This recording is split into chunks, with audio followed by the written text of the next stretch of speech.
नमस्कार मंडळी, स्वागत आहे तुमचं आपल्या सिम्पली मराठी रेसिपीमध्ये। तर इथे आज आपण बनवणार आहोत अवघ्या 10 ते 15 मिनिटात तयार होणारी रव्याची दाटसर अशी खीर। आज नागपंचमी आहे, तर बऱ्याच भागांमध्ये तांदूळ किंवा तांदळापासूनची खीर जी आहे ती बनवली जात नाही आणि त्यामुळे ही रव्याची खीर बहुतेक ठिकाणी बनवली जात असते आणि ही खीर बनवायला अतिशय सोपी आणि चवीला म्हणाल तर अप्रतिम। चला तर मग रेसिपीला सुरुवात करूया। तर एका कढईमध्ये मी जवळपास 2 ते 2.5 चमचे साजूक तूप घेतलेला आहे। चॅनलवर जर तुम्ही नवीन असाल तर चॅनलला नक्कीच सबस्क्राईब करा। त्यानंतर तुम्ही इथे बघू शकता की एक छोटी वाटी इथे मी रवा घेतलेला आहे। जवळपास हा पोहे खायचा 2 ते 3 चमचे रवा असेल आणि त्यानंतर आपल्याला हा तुपामध्ये चांगल्या प्रकारे भाजून घ्यायचा आहे। तुम्ही बघू शकता त्याचा रंग बदलेपर्यंत, एक सुवास येईपर्यंत आपल्याला तो छानपैकी तुपामध्ये भाजून घ्यायचा आहे। त्यानंतर मी अजून थोडं तूप टाकून घेतलेलं आहे। त्यानंतर तुम्ही इथे बघू शकता की आपला जो रवा आहे आता तो चांगल्यापैकी भाजला गेलेला आहे। त्यानंतर इथे मी गरम दूध टाकून घेतलं आहे, जवळपास अर्धा लिटरपेक्षा पण हे जास्त दूध आहे।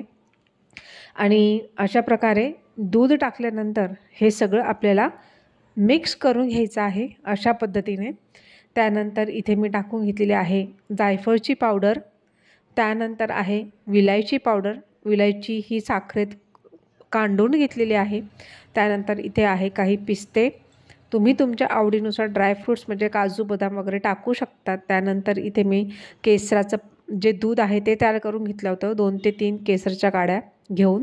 त्यानंतर इथे आहे 2 ते 3 चमचे खोबऱ्याचा कीस। हे सगळं आपल्याला यामध्ये छानपैकी आता मिक्स करून घ्यायचं आहे अशा पद्धतीने। ही खीर अतिशय झटपट होते आणि खायलाही अतिशय सुंदर लागते। त्यानंतर इथे अर्ध्या वाटीपेक्षा पण कमी मी साखर घेतलेली आहे।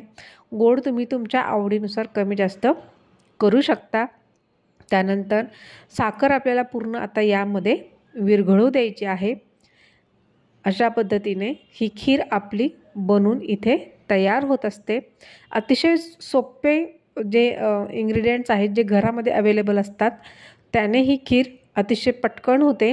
आणि त्यानंतर पुन्हा इथे मी साधारण 1 ते 1.5 चमचा साजूक तूप जे आहे ते इथे टाकून घेतलं आहे। त्यानंतर याला आता पुन्हा एकदा छानपैकी मिक्स करायचं आहे आणि ही खीर एक 5 ते 7 मिनटं फक्त हिला आता आपल्याला बारीक गॅसवरती शिजवून घ्यायचं आहे।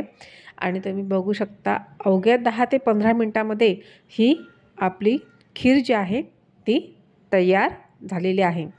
चला तर मग रेसिपी जर तुम्हाला आवडली असेल तर चॅनलला नक्कीच लाईक करा, शेअर करा, कमेंट्स करा आणि हो, जाता जाता मात्र तेवढं चॅनलला नक्कीच सबस्क्राईब करा। आणि त्यानंतर यूट्यूबकडनं नवीन जे फीचर आहे हाईप, तुम्ही नक्कीच या व्हिडिओला हाईप करा आणि हा व्हिडिओ नक्कीच ट्रेंडिंगला येणार।